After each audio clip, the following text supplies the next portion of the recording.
All right, guys, welcome back. This is our first video of the year that I'm doing for you. And our objective for this is to determine the value of x and to determine the measurement of each angle. And this is coming from our Unit 6, parallel lines cut by transversal. So the first thing I need for you all to do is to pause the video and jot down these steps. Make sure you know these steps. All right, I hope you pause the video. So what we did in our previous lesson was we determined the relationship of the angles, and that's the first step here. So I'm going to scroll down, and I'm going to look at the questions, and I'm going to go back and forth between the questions and our problem. So looking at our question, the first is saying, what is the value of x? All right, and here you have your parallel lines intersected by the transversal. So going to our first step is to determine the relationship, and if you're not sure, you can go back to your notes, and we took notes over that. Now the relationship here is, this is alternate interior angles. Okay, so let's come here and let's create another box.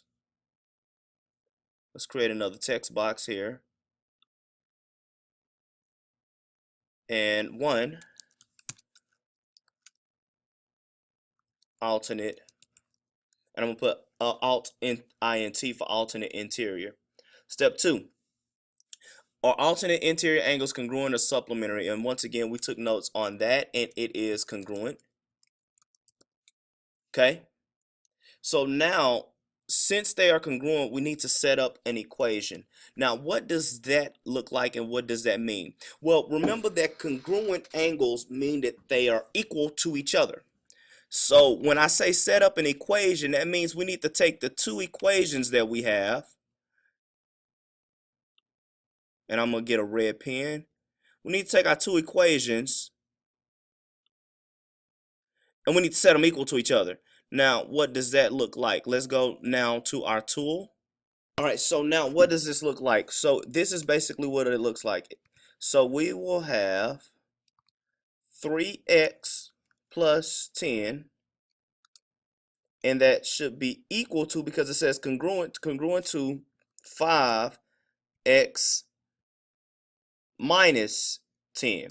All right, so that's what our equation looks like, and I'm going to copy this because I'm getting ready to solve this. Now step 4 says to solve it, and I guess I can solve it here. I just don't want this to get confusing for you all. Let's paste that. Look like 1-3 didn't copy. All right, so now I'm going to solve it, and I'm going to give some space here so that I can show all of this movement. Now, really, this is a whole unit by itself, but we're going to roll with it. We're going to roll with the punches. All right, so this is what we're going to need to spend a lot of time with in our class kick and our practice. But here's our solving. Now, here you have equations with variables on both sides. This is a 7th grade TEK. We did this in the 7th grade, so this should be a refresher. But let's go through it. My advice is always to move the smallest variable. And the smallest variable, you want to move it first, is 3. Now, how are we going to get rid of a 3x? Now, this should be a refresher, but you're going to do the inverse. You're going to use inverse operations. Now, this is a positive 3, and the only way to get rid of a positive 3 is to add a minus 3. Now, notice I'm not doing minus 3 by itself. That has to be minus 3x. So please make sure that that variable goes along with it, and whatever I do to one side, I got to do to the opposite side, or my equation is no longer equal. So I'm going to do minus 3x. All right. So what happens there? You draw a little line. All right. This gives me my 0 pair. The 10 is going to drop down. You got 5x minus 3x. That's going to be a 2x. And that 10 is going to drop down. So what does that look like? Let's go back into it. So remember that 3x gives us a 0 pair. The 10 is going to drop down, and I don't need to put plus 10, equals, and then this is 2x, and then I got minus 10. All right. Now we have an equation with variables on one side. Now you need to move the constant, and I'm going to drop my screen down so you all can see that. All right. Ignore this right here. That's just our next problem.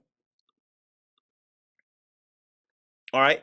So now, how am I going to get rid of this 10? Well, this is a minus 10 or negative 10. Remember, minus and negative is the same thing. It just depends on where it is in the expression. And the only way to get rid of that is to add 10 to both sides. And so I'm adding 10 here, and I'm also going to add 10 here. That's going to push this 10 over a little bit. So I'm going to bring this back so that it looks the way that I want it to look. All right. So now, once again, this is going to give me a 0 pair.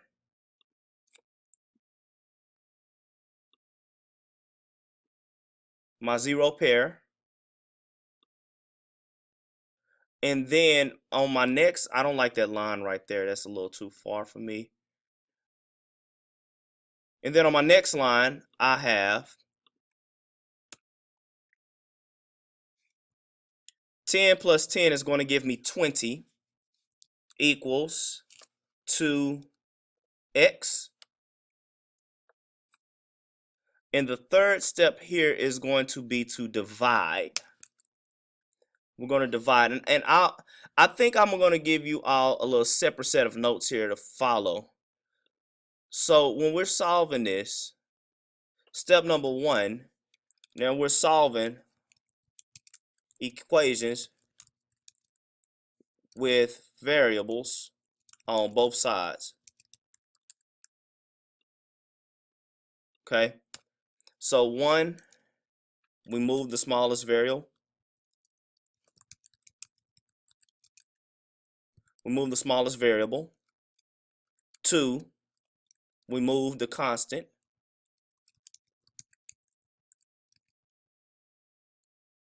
3, we're going to divide by the coefficient.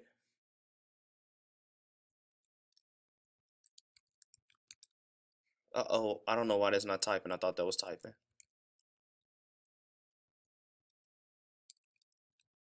We're going to divide by the coefficient of the variable. All right?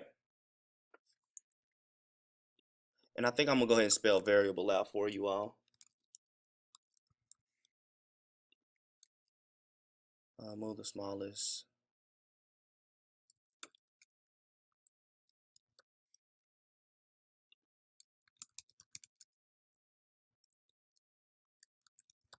Okay, trying not to make this too lengthy. So those are our steps. And this is where step 1 is. This is step 2. And now we're on step 3, where we're going to divide by the coefficient of the variable, meaning we're going to divide both sides by 2. Not 2x, because we're dividing by the coefficient of the variable. And the coefficient, the variable is x, the coefficient is 2. So we're going to divide by the coefficient, not by the variable. That's the difference between step 3 and steps 1 and steps 3 and steps 1. Steps 1, you had to move the variable as well. Step 3, you're just moving the coefficient. Dividing both sides by 2. Okay? And we know that 20 divided by 2 is 10 equals x. All right? And those 2's, I don't know why I did slash that way. Those 2's are going to cross out, and we're left with 10 equals x. So there we've solved for x. All right? So now the next part is, hey, what is the measurement of the angle? So we know that x is 10. So on these questions, they're going to either ask you what is x or what is the measurement of the angle. Now, if I want to know the measurement of the angle, basically what I'm going to do is I'm going to take one of these expressions, and I'm going to plug x in. So here I have 3x plus 10. Now we know that x is 10, so I'm going to do 3 times 10 plus 10.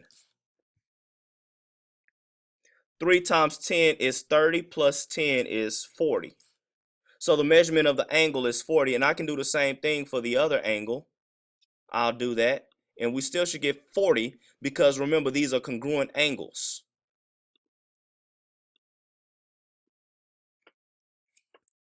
So my other expression is 5x plus, or I'm sorry, minus 10.